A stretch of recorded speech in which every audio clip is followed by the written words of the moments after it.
ಜನಸಾಮಾನ್ಯರಲ್ಲಿ ರಾಜಕಾರಣ ಇಲ್ಲ ಇದರಲ್ಲಿ. ಅದು ಹಿಂದೂ ಇರ್ಬೋದು, ಮುಸಲ್ಮಾನರು ಇರ್ಬೋದು, ಯಾರೂ ಕೂಡ ಇದರ ಬಗ್ಗೆ ತಲೆ ಕೆಡಿಸ್ಕೊಂಡಿಲ್ಲ. ರಾಮ ಮಂದಿರ ಆಗುತ್ತೆ ಅಂತ ಎಲ್ಲರಿಗೂ ವಿಶ್ವಾಸ ಇದೆ, ರಾಮ ಮಂದಿರ ಆಗುತ್ತೆ. ಅಲ್ಪಸಂಖ್ಯಾತರು ಕೂಡ ಇದು ತಲೆ ಕೆಡಿಸ್ಕೊಂಡಿಲ್ಲ. ಯಾಕಂದರೆ ಸುಪ್ರೀಂ ಕೋರ್ಟಿನ ಆದೇಶ ಬಂದ ಮೇಲೂ ಕೂಡ, ಸುಪ್ರೀಂ ಕೋರ್ಟ್ ಆದೇಶ ಆ ಜಮೀನು ರಾಮ ಮಂದಿರ ನಿರ್ಮಾಣ ಆಗಬೇಕು ಅಂತ ತೀರ್ಮಾನ ಮಾಡಿದ ಮೇಲೂ ಕೂಡ ಯಾವುದೋ ಒಂದು ಸಣ್ಣ ಘಟನೆಯೂ ಕೂಡ ಆಗಿಲ್ಲ. ಸುಮಾರು 3 ವರ್ಷ ಆಯಿತು, ಒಂದು ಸಣ್ಣ ಘಟನೆಯೂ ಕೂಡ ಆಗಿಲ್ಲ. ಅಂದರೆ ಇಡೀ ದೇಶ ಇದನ್ನು ಒಪ್ಕೊಂಡಿದೆ.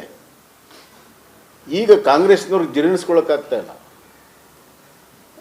ಅವರು 30 ವರ್ಷದಿಂದ ರಾಮ ಮಂದಿರ ಆಗಬಾರ್ದಂತಲೇ ಬೇರೆ ಬೇರೆ ರೀತಿ ಕೋರ್ಟಲ್ಲಿ ಅವ್ರ ವಕೀಲರು ಹೋಗಿ ರಾಮ ಇರೋದೇ ಅಸ್ತಿತ್ವದಲ್ಲಿ ಇರೋದೇ ಇಲ್ಲ, ಮತ್ತು ಕಳೆದ ಬಾರಿ 2018ರಲ್ಲಿ ಇದರ ಬಗ್ಗೆ ಹಿಯರಿಂಗ್ ಬಂದಾಗ 2019 ನಂತರ ಹಿಯರಿಂಗ್ ಮಾಡಿರಿ, ಲೋಕಸಭಾ ಚುನಾವಣೆ ಇದೆ ಅಂತ. ಅರ್ಥ ಏನು?